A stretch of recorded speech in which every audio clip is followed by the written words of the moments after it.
할렐루야. 우리 함께 찬양하겠습니다. 찬송가 528장입니다. 찬송가 528장.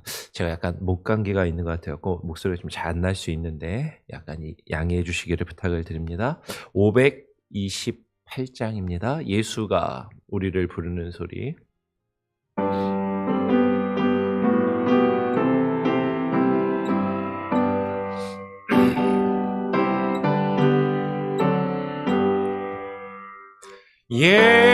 예수가 우리를 부르는 소리, 음성 부드러워 문 앞에 나와서 사면을 보면 우리를 기다리네. 오라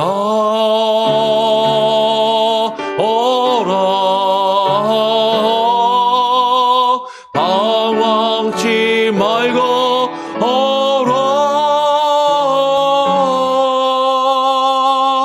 죄 있는 자들아 이리로 오라. 주 예수 앞에 오라. 간절히 오라고 부르실 때에 우리는 지체하려 주님의 은혜를 외하니 받고 못 들은 채 하려나.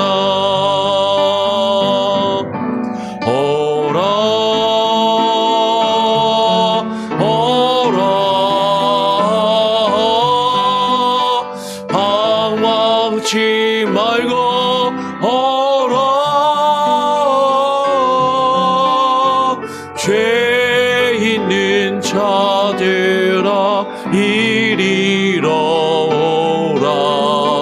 주 예수 앞에 오라.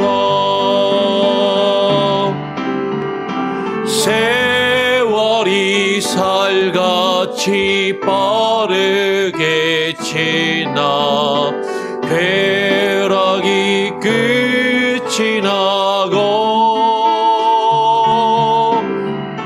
사망의 그늘이 너와 내 앞에 물리며 거리우네.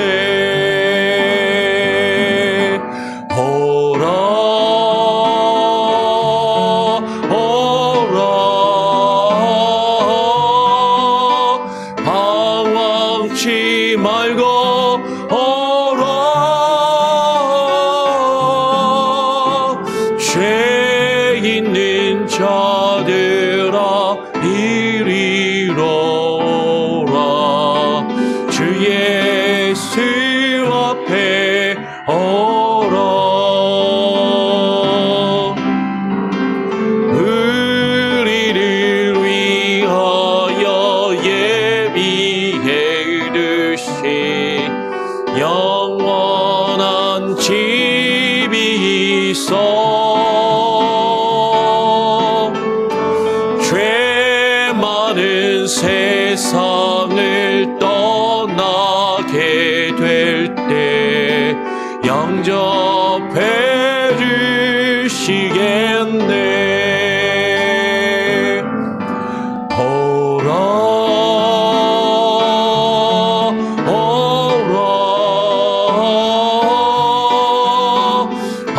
방황치 말고 오라.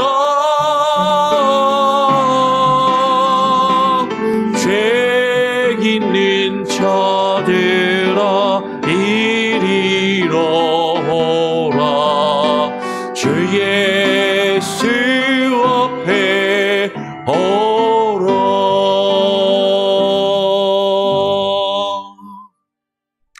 하나님 아버지, 그렇습니다. 오늘 주님께서 우리를 오라고 부르시는 그 음성을 듣고 주님 앞에 나와 기도하며 또 하루를 시작합니다. 주님, 주께서 우리를 부르시지 아니하셨다면 우리가 주님 앞에 결코 나올 수 없는 연약하고 흠이 많으며 죄 많은 자들임을 주님께서 아시지만 우리를 긍휼히 여겨주시고 우리를 불쌍히 여기시며 우리를 사랑하셔서 주께서 우리를 부르셨기에 주님 앞에 나와 기도하오니 우리의 기도와 간구를 들어주시옵소서. 매 삶의 순간순간마다 하나님의 인도하심을 따라 주님의 뜻과 주의 말씀을 따라 한 걸음 한 걸음 걸어가기를 원합니다. 그러나 우리는 무엇이 하나님의 뜻인지, 무엇이 하나님이 우리에게 바라시는 것인지 매 순간순간 정확하게 알지 못하고 때로는 방황하며 때로는 고민하고 힘들어할 때가 있지만 주님 말씀하여 주시고 그 말씀 앞에 무릎 꿇게 하시고 우리가 어떻게 주와 함께 동행하며 오늘 하루의 삶을 살아야 하는지를 또 깨달아 알고 분별할 수 있는 지혜의 영을 우리에게 부어 주시옵소서. 감사와 찬양 영광 주님께 올려드리오며 우리 구주 예수 그리스도의 이름으로 기도합니다. 아멘. 예, 오늘 함께 읽을 말씀은 여호수아서 18장, 원래 1절부터 7절까지 읽어야 되는데요. 4절까지만, 4절만 같이 읽도록 하겠습니다. 여호수아서 18장 1절부터 4절까지 4절의 말씀을 같이 읽도록 하겠습니다.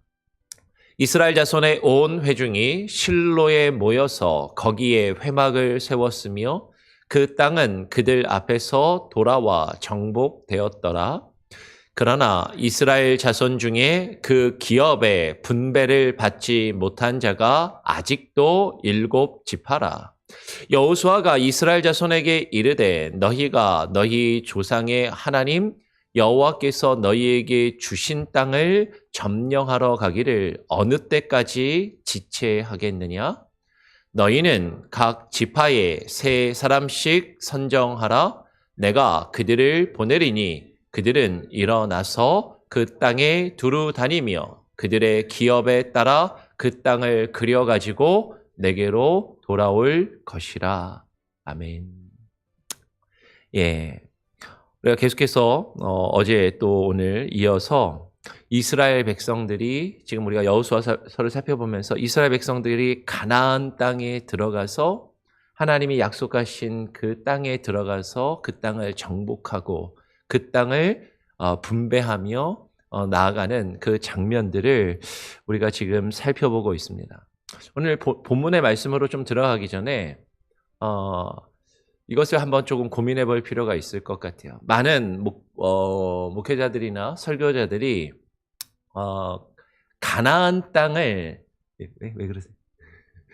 가나안 땅에 들어갈 때 이 가나안 땅을 이제 광야에서 40년의 여정은 이 세상의 삶으로 얘기를 하고 가나안 땅에 들어가는 것을 천국에 들어가는 것으로 그렇게 이야기하시는 분들도 있고, 그렇죠? 예, 그런 얘기 많이 들어봤죠. 출애굽해서 광야 40년은 이 세상의 삶이고, 그리고 요단강을 건너 가나안 땅에 들어가는 것은 천국에 들어가는 것을 상징한다. 이렇게 설명하고 설교하거나 우리가 그렇게 또 들은 것들이 기억이 나실 겁니다. 근데 또 얼마 전에 우리가 몽고메리 연합 집회를 하면서 우리 박신일 목사님 설교하면서도 몇 번 얘기하셨는데, 가나안 땅은 천국 그 자체를 상징하는 것은 아니다라고 또 그렇게 이야기하신 분도 있다라는 거죠. 어떤 게 맞는 걸까요? 어떤 게 틀리는 걸까요? 결론부터 이야기하면 둘 다 맞고 둘 다 틀립니다. 네. 만약에 그 가나안 땅에 들어가는 것을 우리가 죽어서 영원히 하나님과 함께하는 영원한 하나님의 나라 새하늘과 새 땅으로 우리에게 주어질 죽음 이후에 부활의 몸을 가지고 우리가 들어갈 영원한 하나님의 나라를 상징하는 것이라고 말한다면 그건 잘못된 거예요. 왜냐하면 가나안 땅에 들어가서도 이 가나안 백성들이요 계속 싸워야 돼요. 지금 땅을 차지해야 되고 땅을 정복해야 되고 그 가운데서도 갈등이 있고 다툼이 있고 그 가운데서도 힘들고 어려운 일들을 겪는단 말이죠. 우리가 들어가서 영원히 누릴 하나님 나라가 그런 것은 아니잖아요. 그러니까 그런 의미에서 보면 당연히 이 가나안 땅, 그 가나안 땅에 들어간다라는 것은 우리가 죽어서 들어가서 영원히 누릴 그 영원한 하나님의 나라를 상징하는 것은 아닙니다. 그런데 제가 여러 번 설교를 통해서도 말씀을 드리지만 우리가 들어가야 할 하나님의 나라가 단지 우리가 죽어서 가야 할 영원한 안식처만을 이야기하는 것이 아니라 그것을 부인하는 게 아니에요. 그 분명히 있습니다. 죽음 이후에 부활이 있고 부활 이후에 우리가 들어가서 누릴 영원한 하나님의 나라, 그 안식처가 분명히 우리에게 약속되어 있고 우리는 그것을 믿어요. 그런데 하나님의 나라가 단지 그것만을 이야기하는 것이 아니라 하나님의 나라가 우리 가운데 임하신 하나님의 통치하심과 하나님의 다스리심 가운데 들어가서 그곳에서 우리가 하나님의 나라의 백성으로서 하나님의 나라를 세우고 그 하나님의 나라를 이루어가는 것이라면 그 하나님의 나라는 단지 우리가 죽어서 가는 곳만을 이야기하는 것이 아니라 지금 우리가 이 세상의 삶을 살아가면서 지금 이 순간 우리 가운데 임하신 하나님의 나라에 우리가 들어가야 하는 것이죠. 그 하나님의 나라는 단순한 장소의 개념이 아니라 하나님의 통치하심과 하나님의 다스리심 안으로 들어간다라는 것이에요. 그러니까 그 하나님의 통치하심과 다스리심이 있는 하나님의 나라를 하나님이 우리에게 기업으로 약속하셨고 그 기업 안으로 우리가 들어가 그 땅을 차지하고 그 땅을 정복하며 그 땅을 일구어가는 그 모습을 우리에게 요구하고 계시는데 그것이 지금 우리에게 주어진 현재 우리의 삶 가운데 나타나야 하는 모습이라면 지금 이 가나안 땅에 들어가 이 가나안 땅을 정복하는 것은 그 하나님의 나라에 들어가는 것을 또한 이야기하고 예표한다라고 말할 수도 있겠다라는 것이죠. 그러니까 하나님의 나라를 여러분 너무 단편적으로 편협하게 좁게 생각하지 말고 우리는 하나님의 나라를 크고 넓게 생각해야 됩니다. 그러니까 지금 이 세상에 지금 우리의 삶 가운데 임하신 하나님의 나라, 그 가운데 우리가 들어가야 되는 것이죠. 근데 그 하나님의 나라에 들어가는 건 아무나 들어가는 것이 아니라 우리가 어제도 살펴보았지만 온전히 주의 말씀을 쫓는 자들, 주님의 통치와 다스리심에 순종하는 자들, 하나님의 나라 백성으로 살기로 서원하며 결심하며 마음을 끊어 마음의 할례를 받고 그것을 이루어가는 자들에게 주어지는 것이다라는 것이에요. 그 이해를 가지고 오늘 본문의 말씀을 조금 더 함께 살펴보기를 원합니다. 우리가 어제 14장의 말씀을 함께 나누었는데 여호수아서 14장에서 갈렙을 중심으로 유다 지파가 헤브론 산지를 정복한 이후에 그죠? 갈렙이 이 산지를 내게 주소서 젊은 사람들이 다 아무도 나서지 않고 있는 그때에 가장 나이가 많은 노장인 갈렙이 아무도 나아가 저 땅을 정복하지 않는다면 내가 나아가 저 땅을 정복하겠습니다라고 여호수아에게 말하며 그 땅을 향하여 나아가 그 산지를 아낙 자손들이 거인 자손들이 아낙 자손 중에서도 가장 큰 사람이 다스리던 그 성읍을 이제 갈렙이 정복한 이후에 그 이스라엘 백성들에게 더 어떤 진전이 어떤 더 계속해서 이루어진 진척이 있었는가 하는 것이에요. 오늘 1절의 내용을 보니까 이렇게 이야기를 합니다. 이스라엘 자손의 온 회중이 실로에 모여서 거기에 회막을 세웠으며 실로는 가나안 땅에 들어가서 처음 초기에 회막이 있던 장소입니다. 언제까지 실로에 회막이 있었냐면 회막은 사실은 계속 있었어요. 회막 안에 있는 언약궤가 나중에 블레셋에게 뺏겼다가 다윗 시대의 예루살렘으로 옮겨져서 솔로몬 때 예루살렘 성전으로 들어가게 되죠. 출애굽할 때 그 광야에서 쳤던 그 회막은 실로에 계속해서 머물게 됩니다. 그 실로에 거기에 회막이 세워진 것이죠. 그리고 그 회막 안에는 하나님의 언약궤가 있습니다. 지금 그 땅은 그 실로는 그들 앞에서 돌아와 정복되었더라. 실로는 이미 지금 가나안 땅에 들어가서 싸워서 정복한 그런 지역인 것이죠.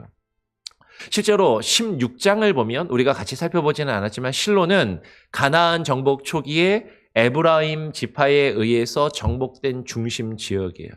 에브라임이 이 실로를 정복했습니다. 14장에서 갈렙이 헤브론 산지를 점령했고 16장을 보면 에브라임 지파가 이 실로를 중심으로 해서 그 북쪽 지역을, 이스라엘의 북쪽 지역을 정복했다라는 것이죠. 그런데 오늘 2절에 그러나 이스라엘 자손 중에 그 기업의 분배를 받지 못한 자가 아직도 7지파라라고 이야기를 해요. 왜 7지파일까? 어째서 그렇죠? 뒤에 보면 7절을 보면 7절 하반절에 갓과 루벤과 므낫세의 반지파는 요당 저편 동쪽에서 이미 기업을 받았나니. 기억이 나시나요? 요단강을 건너기 전에 루벤 지파 그리고 갓 지파 므낫세 반지파가 여기서 소와 양과 목축을 하기에 너무나도 좋은 땅이니까 우리는 요단강 건너지 않으렵니다. 요단강 건너지 않고 여기 남아 있겠습니다 라고 해서 그 땅을 이미 받았다라는 것이죠. 7절을 좀 더 보면 이는 여호와의 종 모세가 그들에게 준 것이니라 라고 이야기를 해요. 그러니까 12지파 중에서 2지파 반은 요단강을 건너지 않고 요단강 동쪽에 남아서 요단강 동쪽에 높고 그리고 비옥한 그 땅을 이미 받아서 차지하고 있었다라는 것이죠. 그리고 5절 하반절을 보면 유다는 남쪽 자기 지역에 있고 요셉 족속은 북쪽에 있는 그들의 지역에 있으니라고 그렇게 이야기를 합니다. 뒤로 한번 넘겨서 볼까요? 예. 유다는 남쪽 자기 지역에 있고 요셉의 족속은 북쪽에 있는 그들의 지역에 있으니. 아까 이야기한 것처럼 갈렙이 유다 지파예요. 그러니까 유다 지파가 헤브론 산지를 점령해서 땅을 차지했고 유다 지파가 그리고 갈렙하고 여호수아가 있잖아요. 여호수아는 어느 지파죠? 여호수아는 역대상 7장 27절에 보면 여호수아는 에브라임 지파입니다. 아까 에브라임 지파가 실로를 중심으로 북쪽 지역을 점령했다라고 이야기를 하잖아요. 그러니까 유다 지파가 이스라엘 중앙 산악 지역의 산맥에 헤브론 산지를 이미 점령했고 에브라임 지파가 북쪽 지역을 점령해서 차지했단 말이에요. 이 2지파가 이 땅을 이미 정복했습니다. 그러니까 결국에 나중에는요. 이 남쪽의 유다를 중심으로 남쪽에 유다 왕국이 세워지게 되고 에브라임 지파를 중심으로 해서 북쪽에 이스라엘로 나중에 이것이 커지고 성장하게 되는 거죠. 요단강을 건너지 않은 2지파 반 그리고 유다 지파와 요셉 지파는 그렇죠? 에브라임과 나머지 므낫세의 반지파. 그렇죠? 이렇게 2지파 반, 2지파 반 합치면 2.5, 2.5니까 5지파. 12지파 중에 레위 지파를 제외한 12지파 중에 5지파가 이미 땅을 차지하고 나머지 7지파가 지금 아직 땅을 얻지 못하였다라는 것이죠. 여호수아가 그 7지파 아직 땅을 차지하지 못한 이스라엘 자손에게 이르되 너희가 너희 조상의 하나님 여호와께서 너희에게 주신 땅을 점령하러 가기를 어느 때까지 지체하겠느냐라고 지금 책망하며 그들에게 꾸짖고 있다라는 것이. 많은 사람들이 하나님께서 약속하시고 명령하여 주신 그 땅을 취하러, 그 땅을 차지하러, 정복하러 가기를 지체하고 있다라는 것이죠. 저희는 아직 싸워본 경험이 없어요. 저희는 어떻게 하는지 잘 모르겠어요. 아직 저희는 준비가 안 됐습니다. 어떻게 하는지 알려주셔야죠. 그러면서 이제 이들은 잘 지체하고 있는 그들에게 오늘 4절에 여호수아는 그들에게 이야기하는 것이죠. 너희는 각 지파에서 3사람씩 선정하라. 내가 그들을 보내리니 라고 이야기합니다. 그들 중에서 일할 사람, 너희를 대표해서 일할 사람들을 뽑으라라는 것이죠. 그리고 4절에 계속 이어서 보니까 그들은 일어나서 그 땅에 두루 다니며라고 이야기를 합니다.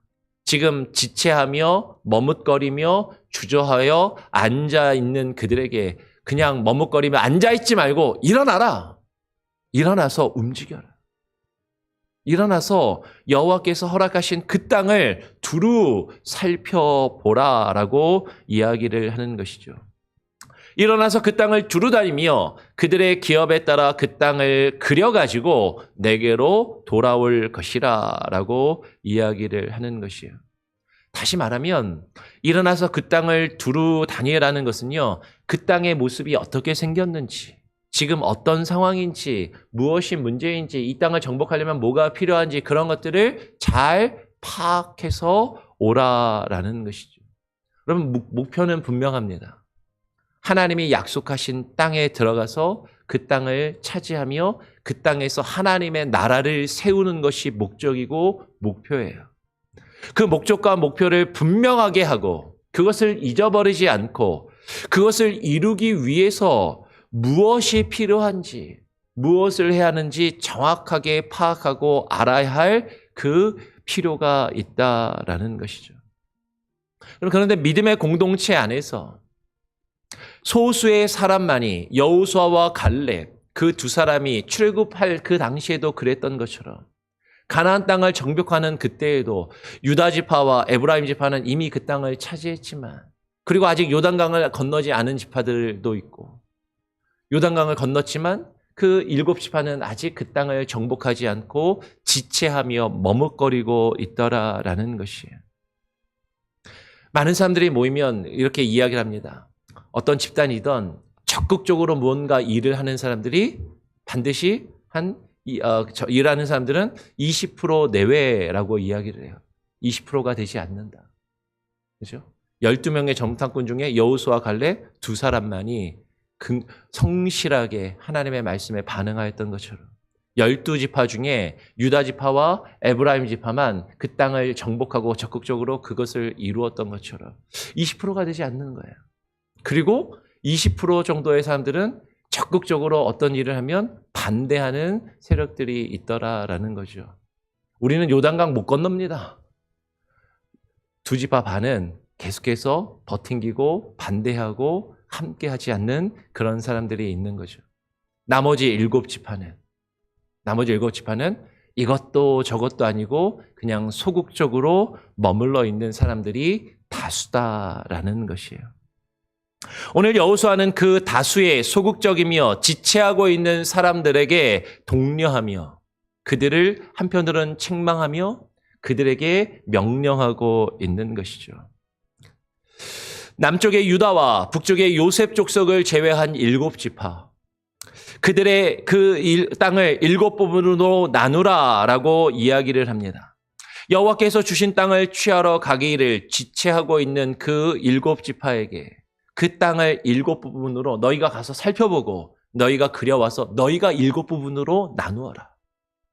마땅히 취해야 할 남아있는 그 땅을 취하지 않고 지체하고 있는 그 사람들에게 너희가 차지할 땅이 어디인지 어떻게 생겼는지 그것을 어떻게 점령해야 될지 너희들이 직접 눈으로 보고 확인하며 계획을 세우라라는 것이죠. 일어나서 그 땅을 두루 다니며 그 땅을 살펴서 7부분으로 나누는 것을 그들 스스로 해야 했다라는 것이죠. 여호수아 당신이 보고 우리한테 대충 그려주면 되는 거 아닙니까? 당신이 정확하게 알려주면 우리가 그 당신이 지시한 대로 하면 되는 것 아닙니까? 많은 사람들이 입을 벌리고 그 입에 밥을 떠넣어주기를 바라고 있더라라는 것이죠.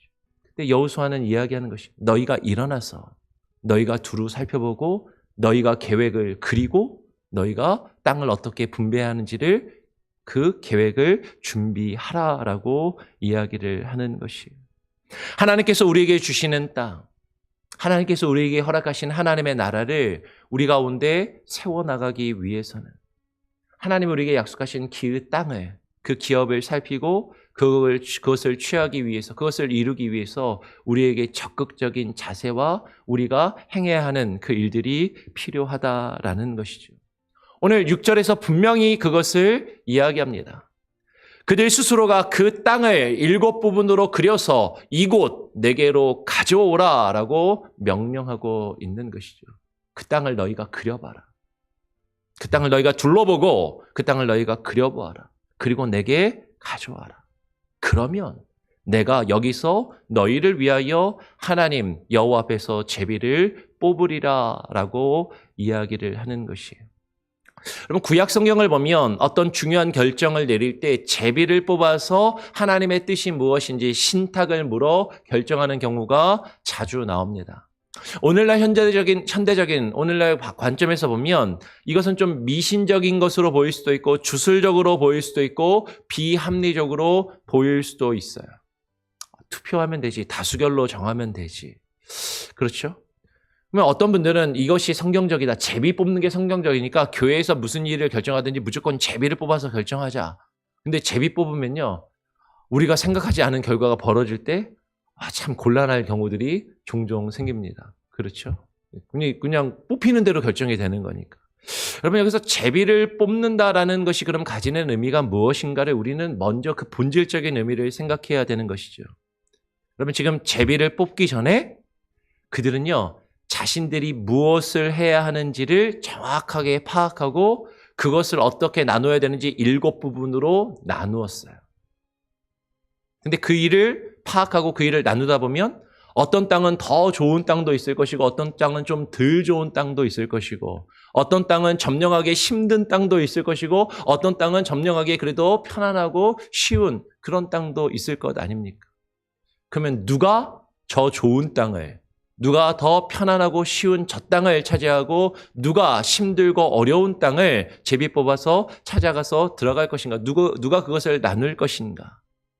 제비를 뽑는다라는 것은요, 우리에게 필요한 목표와 그 일을 계획하고 이 일에 필요한 것들을 잘 파악한 이후에 그 중에 어떠한 일이 나에게 주어지더라도 그 일을 내가 묵묵히 받아들이고 그것을 감당하겠다라는 결심과 각오와 약속을 가지고 제비를 뽑는 것이. 제비 뽑았는데 마음에 안 드는 땅이 딱 뽑혔어요. 아이, 난 이거 못 받아들여. 다시 뽑아. 이런 게 어딨어. 제비 뽑는 게 그게 무슨 투표한 것도 아니고 다수결로 정하든지. 그럼 지금 그러려고 제비를 뽑는 것이 아니라 우리에게 필요한 것이 무엇인지를 정확하게 파악하고 어떤 것이 나에게 주어지든지 그것을 순종함으로 받아들이겠다라는 마음으로 제비를 뽑는 것이다라는 거예요.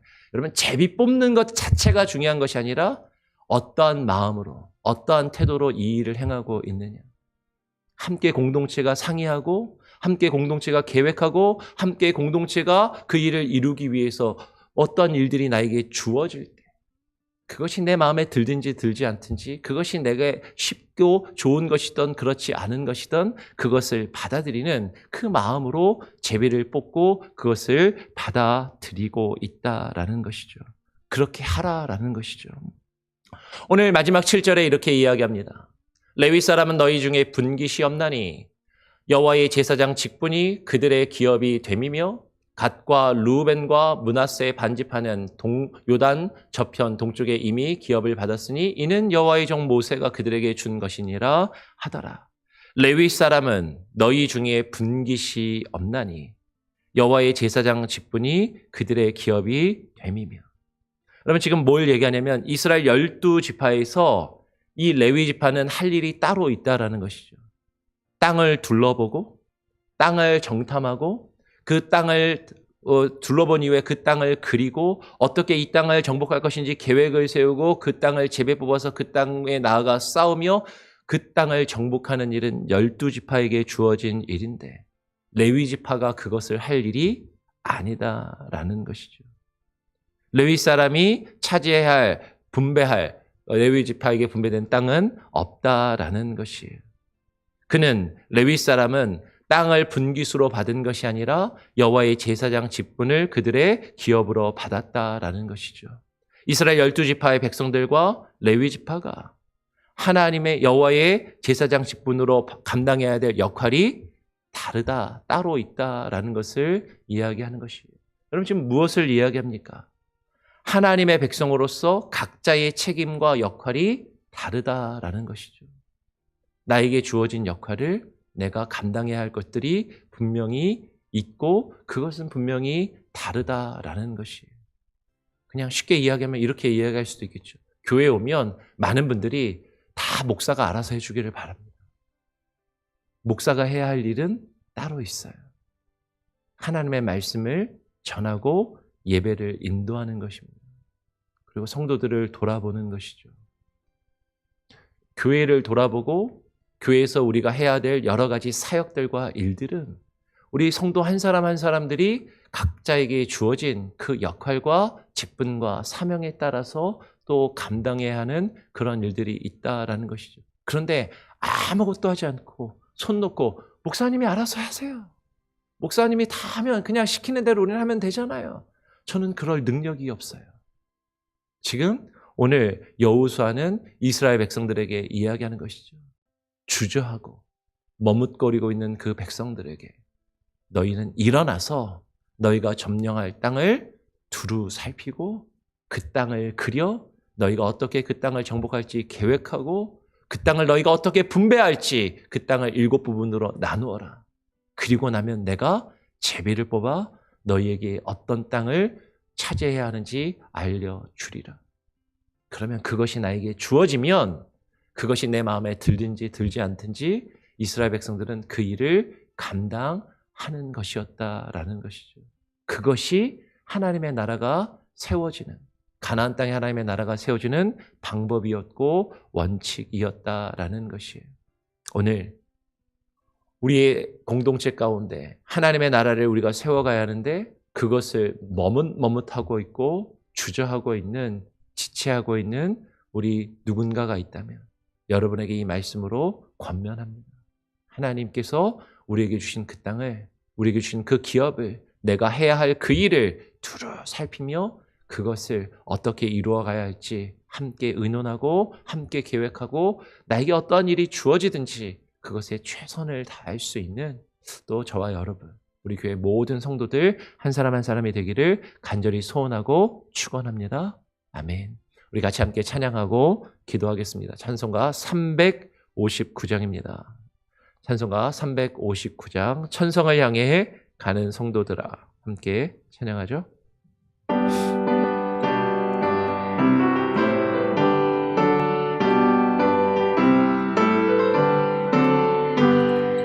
천성을 향해 가는 성도들아, 앞길에 장애를 두려 말아라.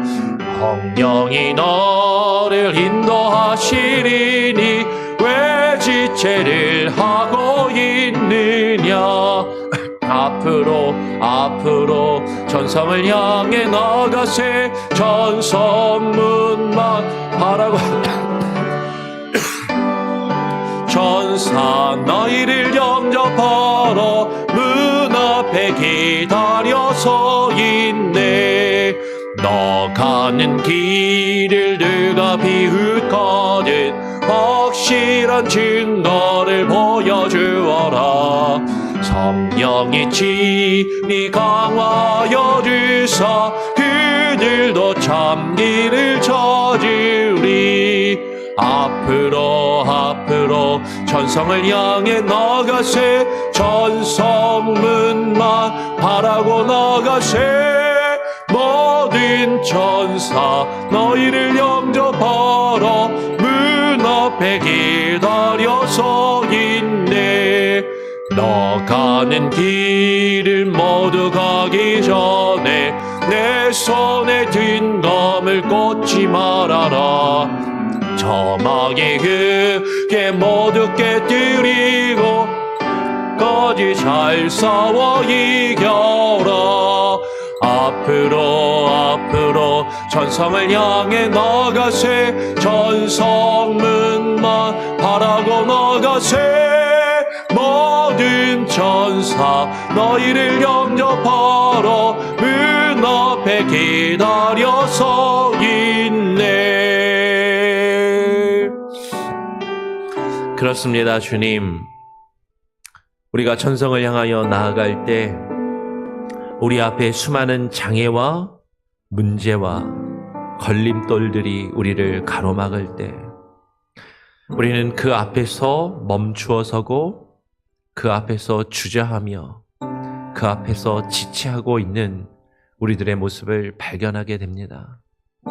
하나님께서 약속하신 땅에 들어가 그 땅을 차지하며 그 땅을 정복하고 그곳에 하나님의 나라를 세워야 하는데, 하나님께서 지금 우리가 살아가는 이 세상과 이 삶 가운데 하나님께서 우리에게 기업으로 약속하신 그곳에 하나님의 통치하심과 주의 다스리심을 이루어가며 하나님의 나라를 세워가야 하는데, 하나님, 우리 앞에 있는 수많은 문제들과 어려움들 앞에 주저하며 지체하고 있는 우리의 연약함이 있다면, 하나님 오늘 이 말씀을 듣게 하시고 이 말씀에 귀 기울이게 하시고 이 말씀에 반응하게 하여 주시옵소서. 어느 때까지 너희가 지체하려느냐? 하나님의 말씀과 주의 뜻을 따라 우리에게 기업으로 주신 이 세상을 정복하며 하나님의 나라를 세워가야 하는 것이 우리의 사명이고 직분임을 잊지 않게 하여 주시고, 그 목표와 목적을 이루기 위하여 하나님 주저앉아 있지 않게 하시고 머물러 있지 아니하게 하시고 하나님 지체하지 않게 하여 주시고 우리의 믿음의 진보를 이루게 하시고 우리의 믿음이 앞으로 나아가게 하시고 하나님께서 우리에게 보이신 그 땅을 두루 살피며 어떻게 우리가 주의 뜻을 이루어야 가야 할지 계획을 세우고 그것을 그려나가며 어떻게 그 일들을 우리가 함께 이루어가야 할지 그 일들을 분배하고 함께 나눌 때 어떠한 일이 나에게 주어지든지 그것에 순종하며 최선을 다하여 적극적으로 하나님께서 우리에게 맡기신 일들을 감당할 수 있는 하나님의 나라 주의 백성으로서 그 역할을 감당하는 우리 성도들 한 사람 한 사람이 되게 하시고 우리 교회가 되게 하여 주시옵소서. 우리에게 맡기신 주님의 사명, 주께서 우리에게 주신 여러 사역들, 그것이 나의 뜻과 나의 생각을 이루어가는 것이 되지 아니하게 하시고 하나님의 말씀과 주의 뜻과 주의 나라와 주의 의를 이루어가는 주의 일이, 주님이 우리에게 맡기신 사역이 되게 하여 주시옵소서. 그 일을 위하여 우리 교회가 하나 되게 하시고 함께 나아가 그 일들을 이루어갈 수 있는 귀한 은혜를 우리에게 부어 주시옵소서. 오늘 하루의 삶도 주님께 맡겨드립니다. 우리 앞에 있는 문제들 앞에 지체하지 않게 하시고 주저앉아 있지 않게 하시고 일어나 그 문제를 어떻게 주님의 뜻 가운데서 해결하며 이루어갈 수 있을지 주님께 모든 것을 맡기고 우리에게 주어진 삶에 우리에게 주어진 일들에 최선을 다하는 오늘 하루가 되게 하여 주시옵소서. 여러 아픔과 문제들 가운데 고통하며 신음하며 기도하는 우리 성도들의 기도의 제목을 들으시고 응답하여 주시고 또 새로운 비즈니스와 여러 가지 일들 앞에서 무엇이 하나님의 뜻인지 또 기도하며 주님의 뜻을 구하고 있는 성도들의 기도를 들으시고 응답하여 주시고 하나님의 뜻을 분별하여 주님의 선하신 뜻을 이루어가는 귀한 은혜가 우리 성도들 한 사람 한 사람 각각의 가정 가운데 있게 하여 주시옵소서. 오늘 하루의 삶도 주님께 온전히 맡기고 의탁드리오며 우리 구주 예수 그리스도의 이름으로 기도합니다. 아멘. 하늘에 계신 우리 아버지여, 이름이 거룩히 여김을 받으시오며 나라가 임하시오며 뜻이 하늘에서 이루어진 것 같이 땅에서도 이루어지리이다. 오늘 우리에게 일용할 양식을 주옵시고 우리가 우리에게 죄 지은 자를 사하여 준 것 같이 우리 죄를 사하여 주옵시고 우리를 시험에 들게 하지 마옵시고 다만 악에서 구하옵소서. 대개 나라와 권세와 영광이 아버지께 영원히 있사옵나이다. 아멘.